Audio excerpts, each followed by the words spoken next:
Halo Tagarians, para penonton Tagar TV dan juga pembaca Tagar ID, terima kasih Anda tetap setia di YouTube channel Tagar TV. Hari ini saya Kori Olivia ingin membacakan ulasan pilihan redaktur Tagar tentang herd immunity.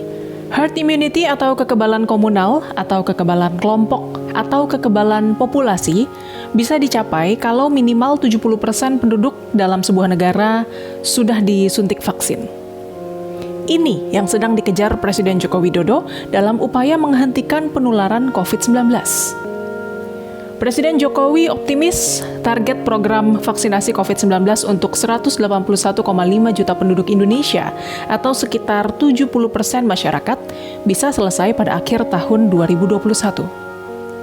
Jokowi mengungkapkan hal ini saat meninjau vaksinasi di Dermaga Huseka Ahitu, Kabupaten Maluku Tengah, pada Kamis 25 Maret 2021. Jokowi berterima kasih atas partisipasi dan dukungan masyarakat karena itu kunci keberhasilan vaksinasi pemerintah, sehingga nanti masyarakat bisa kembali beraktivitas dengan normal dan aman.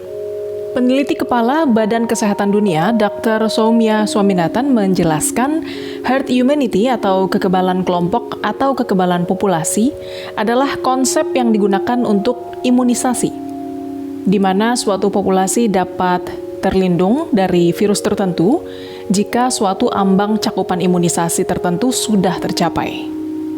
Kekebalan kelompok tercapai dengan cara melindungi orang dari virus, bukan dengan cara memaparkan orang terhadap virus tersebut. Vaksin melatih sistem imun kita untuk menciptakan protein yang dapat melawan penyakit, yang disebut antibodi.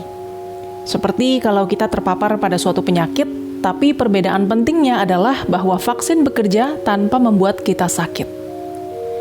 Orang yang sudah diimunisasi terlindung dari penyakit yang bersangkutan dan tidak dapat menyebarkannya, sehingga memutus rantai penularan. Dalam konsep kekebalan kelompok, sebagian besar penduduk diimunisasi, sehingga menurunkan jumlah keseluruhan virus yang dapat menyebar ke seluruh populasi. Alhasil, tidak semua orang perlu diimunisasi agar terlindungi.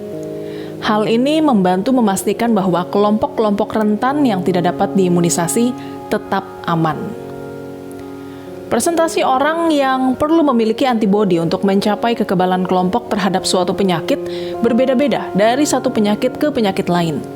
Sebagai contoh, untuk mencapai kekebalan kelompok terhadap campak, sekitar 95% populasi harus diimunisasi. 5% penduduk lain akan terlindungi karena campak tidak akan menyebar di antara orang-orang yang diimunisasi. Untuk polio, ambangnya adalah sekitar 80%. Mencapai kekebalan kelompok dengan vaksin yang aman dan efektif membuat penyakit semakin jarang dan menyelamatkan nyawa.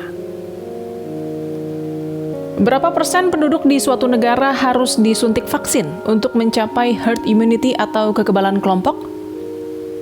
Bagian populasi mana yang harus memperoleh resistansi terhadap virus corona, baik melalui infeksi atau vaksinasi, agar penyakitnya memudar dan hidup kembali normal?